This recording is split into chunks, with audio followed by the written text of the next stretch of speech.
सरकार ने एक एक करके तय किया है। आंगनबाड़ी हो, आशा वर्कर हो, इन सब के मानदेय को भी हम वो क्रमिक रूप से आगे बढ़ाने जा रहे हैं। नमस्कार भाई और बहनों, आप देख रहे हैं YouTube चैनल परवरिश विद प्रभा सिंह। भाई और बहनों, आंगनबाड़ी और आशा बहनों का मानदेय बढ़ाने के लिए फिर कहा योगी जी ने। आंगनबाड़ी और आशा बहनों का बढ़ेगा मानदेय। हाँ, ये क्लियर नहीं कहा है उन्होंने कि कितना बढ़ेगा मानदेय और कब बढ़ेगा। हो सकता है बहनों कि जब शिक्षा मित्र और अनुदेशक का मानदेय बढ़ेगा, यानी अप्रैल से शिक्षा मित्र और अनुदेशक भाई बहनों का मानदेय बढ़ करके मिलेगा, यानी अप्रैल से, तो हो सकता है कि आंगनबाड़ी कार्यकर्ता और आशा बहनों का भी मानदेय उसी समय बढ़ाया जाए। योगी जी ने ये ऐलान कर दिया है कि आंगनबाड़ी और आशा बहनों का मानदेय बढ़ाया जाएगा और उन्होंने अपने ऑफिशियल साइट से कल एक पोस्ट भी किया था जिसमें उन्होंने स्पष्ट लिखा है कि हमारी सरकार ने तय किया है कि आंगनबाड़ी कार्यकर्ता हो या आशा वर्कर, एक एक कर सभी के मानदेय में क्रमिक रूप से वृद्धि की जाएगी। तो अब देखते हैं भाई और बहनों कि कितना मानदेय बढ़ाती है सरकार। जैसा कि आप लोगों ने वायरल खबरें देखी होंगी कि 1 या 2,000 रुपए बढ़ाने की बात कही जा रही है। तो हो सकता है कि 1,000 या 2,000 रुपए मानदेय में वृद्धि की जाए। फिर उसके बाद दावा किया जाएगा कि आंगनबाड़ी कार्यकर्ताओं को 10,000 रुपए दे रही है, क्योंकि ऐसे भी कहा जाता है कि मानदेय, अतिरिक्त मानदेय, PLI मिलाकर 8,000 रुपए आंगनबाड़ी कार्यकर्ताओं को दिया जाता है। अब आपके अकाउंट में कितने किस हिसाब से आते हैं ये तो आप जानती हैं। तो 2,000 रुपए बढ़ाकर 10,000 रुपए देने का दावा करेगी सरकार। खैर, जो भी हो, जब तक बढ़ न जाए मानदेय तब तक कुछ कहा नहीं जा सकता है बहनों। तो आइए हम जानते हैं कि क्या घोषणा की, क्या कहा योगी जी ने आंगनबाड़ी और आशा बहनों के मानदेय के संबंध में। सरकार ने एक एक करके तय किया है। आंगनबाड़ी हो, आशा वर्कर हो, इन सब के मानदेय को भी हम वो क्रमिक रूप से आगे बढ़ाने जा रहे हैं। ये लोग कार्य करती हैं, समाज में रह करके काम करती हैं। हमारे जो फेयर प्राइस शॉप हैं, जिनको आप राशन कोठी की दुकान बोलते हैं, पहले ही पॉस मशीन नहीं था, तमाम शिकायतें आती थी। आज ही पॉस मशीन हो गई। अब उनके लिए वहां पर एक मॉडल शॉप बनाए जा रहे हैं। मॉडल शॉप के लिए भी हमने धनराशि की व्यवस्था की और उनके सुविधा दी है। अब केवल राशन ही नहीं, नशीली पदार्थों को छोड़ करके बाकी सभी सामान वे बेच सकते हैं। सब सुविधाएं दे रहे हैं और उनके कमीशन को भी बढ़ा रहे हैं। आज गांव में VC सखी भी है।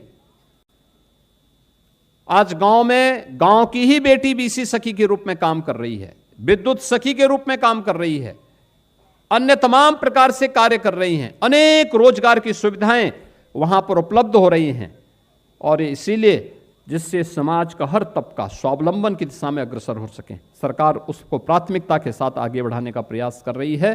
और उसी क्रम में आज 1,86,00,000 उज्ज्वला योजना के लाभार्थियों के लिए ये 1,500 करोड़ रुपए की राशि फ्री में सिलेंडर रिफिल करने के लिए आज जारी हो रही है। मैं इस अवसर पर प्रदेश के इन सभी लाभार्थियों को, जो 1,86,00,000 परिवार हैं जिनको आज इस सुविधा का लाभ प्राप्त हो रहा है, उन सबको और पूरे प्रदेशवासियों को होली की हृदय से बधाई देता हूं। अग्रिम बधाई देते हुए अपनी मंगल में शुभकामनाएं देता हूं।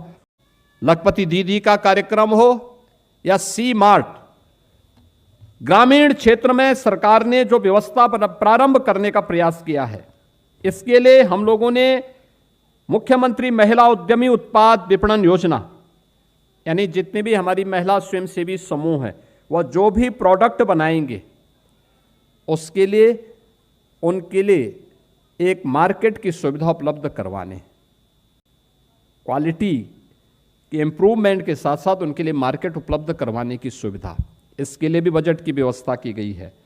और साथ साथ महिला उद्यमी क्रेडिट कार्ड योजना, इस योजना में कोई महिला उद्यमी बनना चाहती है तो उसको हम लोग एक निश्चित राशि गारंटी मुक्त और किसी भी प्रकार के इंटरेस्ट से मुक्त धनराशि बैंक से उपलब्ध करवाएंगे। वह आसानी से मार्जिन मनी भी उसमें देंगे, वह आसानी से अपने व्यवसाय को, छोटे मोटे कार्यों को प्रारंभ करके पूरे परिवार को स्वावलंबन के पथ पर अग्रसर कर सकती हैं। प्रयागराज और लखनऊ में मिल्क प्रोड्यूसर की स्थापना करने लाखों महिलाएं दुग्ध समितियों के माध्यम से